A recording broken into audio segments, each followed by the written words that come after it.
Zara makes billions of dollars every year while spending absolutely nothing on advertising. However, despite the fact they spend no money, almost everyone knows who Zara is and what they sell. So, how are they doing it? You see, Zara is not selling clothes by trying to be liked. They sell a feeling, the feeling of potentially missing out, and they are based on the idea of being everywhere at a low cost. But some would say it's a distraction from the dark truth. In recent years, there have been a lot of serious accusations against the company, ranging from plagiarism all the way to slave labor. So buckle up, we're going on a journey through Zara's impressive history. We'll be examining how Zara really became one of the most recognizable brands in the world, and at what cost. Because one thing is for sure, you don't build an empire by telling people all the truth. It's the 1950s in Spain, and A Coruña, a city of Galicia located on a peninsula in the Atlantic Ocean, is under the dictatorship of General Franco. Amancio is 14 and he is the youngest of 4 children in the Ortega family. One day, his mother picked him up from school and they went to a local grocery store to buy some food for dinner. But at the very moment they entered, the owner of the store addressed his mother. "Josefa, we cannot give you credit anymore." The Ortegas were a very poor family. However, these words cut the small heart of Amancio like a knife. He and his mother both felt embarrassed and ashamed. They had been humiliated, but even worse, they knew that the family would not eat that evening. This moment was a trigger for the little Amancio. He didn't want his mother to experience this type of humiliation anymore, and he decided that he would never be poor again. At 14, he left school and went to work as a handy boy in a shirt store called the Gala shop. But after a while, he left Gala and began working at the most prestigious chic store, La Maja. There at La Maja, he learned how to sew clothes by hand. And while falling in love with his work, Amancio realized that in a world of fashion, customers don't often have the choice in regards to what they wear. They are wearing what designers create. So Amancio decided to do the opposite. He was going to give customers what they wanted instead of what the designers wanted. He raised his head and looked at all those shiny and expensive clothes from La Maja. Clothes that every woman dreams of, but only the rich can afford. That was the moment when an idea popped in his head. What if he could produce the same clothes at a fairly reasonable quality and sell them at an affordable price, so everyone could buy them? Although the idea was brilliant, Amancio could not sew this type of clothing himself, but he knew a person who could. His future bride, Rosalia Mera, was a saleswoman at the same store. She knew how to sew because her family had a sewing machine at home. Amancio realized that even if he was a very good employee, he had no more room to grow at La Maja, and that there was no time like the present to make this move. It was now or never.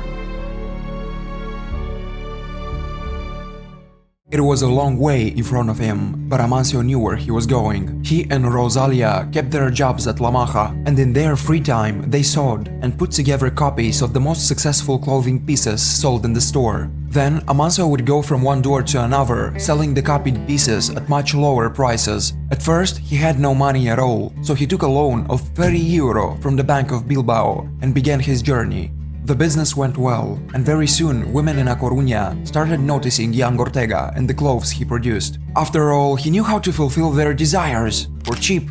In 1975, he opened the first boutique in A Coruña and decided to name it Zorba, after his favorite movie, Zorba the Greek. However, after discovering a pub with the same name 2 blocks away, he modified the letters to read Zara. Zara became the place where people could buy clothes that were almost identical to high-end items sold at other stores. They were made with average quality, but this was mitigated by their affordable price. Step by step, Amancio started to expand the Zara empire, opening a store in Zamora, then in Salamanca, followed with Caceres and Seville. Little by little, he started to move into other countries, opening the first store abroad in Portugal, then in the USA and even France. There were piles of Spanish, French, Italian magazines in the design section of Zara, and the strategy was clear from the beginning: copy the best ones and democratize the fashion. One day, someone told Amancio that he copies everything he sees, but Ortega never agreed with the copy accusations, and he replied, "I'm not copying, I'm just getting inspired." However, at that time, Zara already had a team of designers who traveled around the world, buying the models they thought were crucial from high-end boutiques and classic fashion houses, and if approved by superiors, they were adapted into low-cost versions and arrived at the Zara stores in only 4 weeks, with minor modifications so the company would not get sued for plagiarism. But along with the growth came attention, and with attention came the first accusations.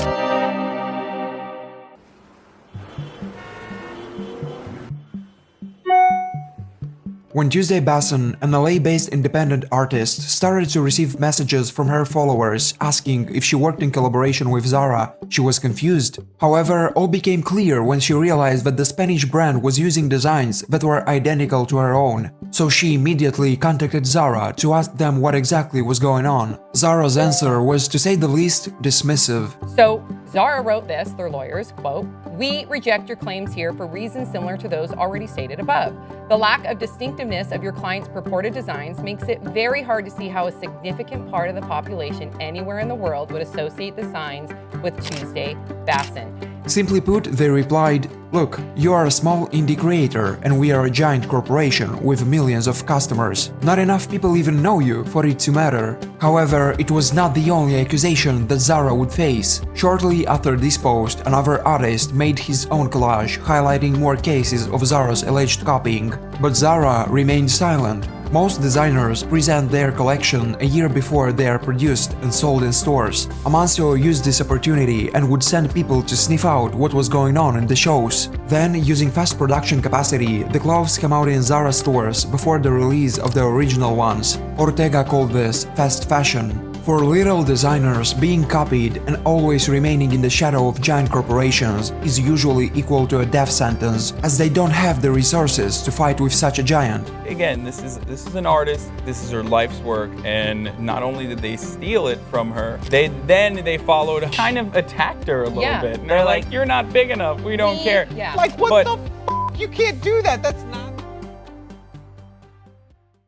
In the 2000s, when the company's growth exploded, Amancio decided to increase the profits and seek the cheapest production possible, moving most of the production to third world countries like Pakistan, known as a country where workers have almost no rights, and Tunisia, where wages are lower than in China.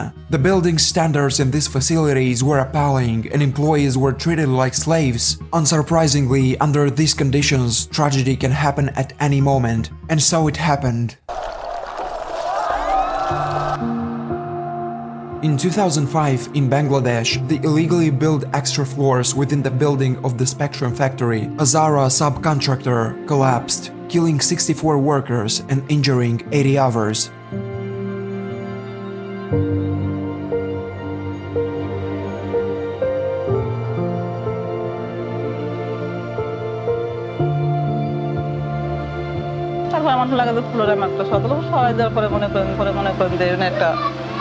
মানুষ বই আসলো একটা মেয়ে মনে করেন যে ওই যখন আমরা তো মনে করেন যে কইরা হারে অনেক আল্লাহর ডাকতাছে শিখরে পর একটা অনেক ধরনের সবাই শিখার পাতাছে কেউ আল্লাহর ডাকতাছে যখন তিনবার বমি করলো তিনবার বমি করার পরে মনে করেন যে ওই ছেলেটা নাই ওই সময় ওর মৃত্যু হয়ে গেছে আল্লাহ পাক জানে These people worked 7 days a week for only 10 euros per month.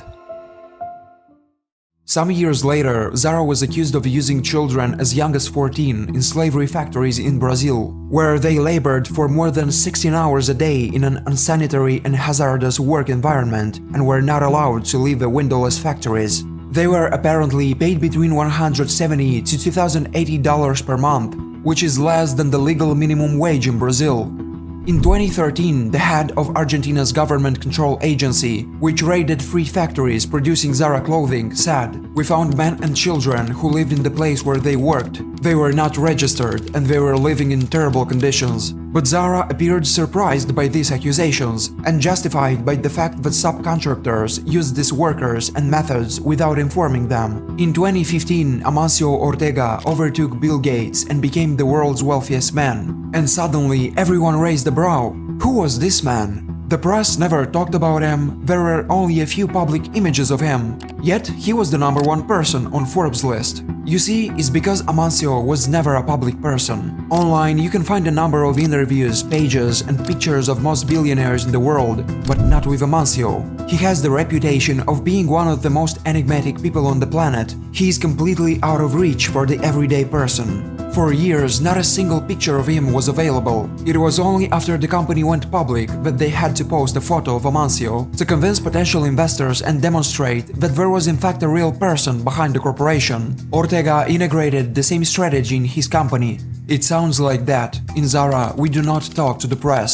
Even so, there are hundreds and hundreds of bad reviews from former Zara employees, stating that Zara is probably one of the worst places they've ever worked. One thing is for sure, Amancio Ortega and his company revolutionized the fashion industry by giving its customers what they wanted faster than anyone else. Yet the revolution cannot happen without victims, and only you are the one who decides if it's worth it or not. What was your experience with Zara and what do you think about it? Leave your thoughts in the comments, and thank you for staying until the end. If you enjoyed this video and want to support me on my way to the top, hit like and subscribe. See you next time!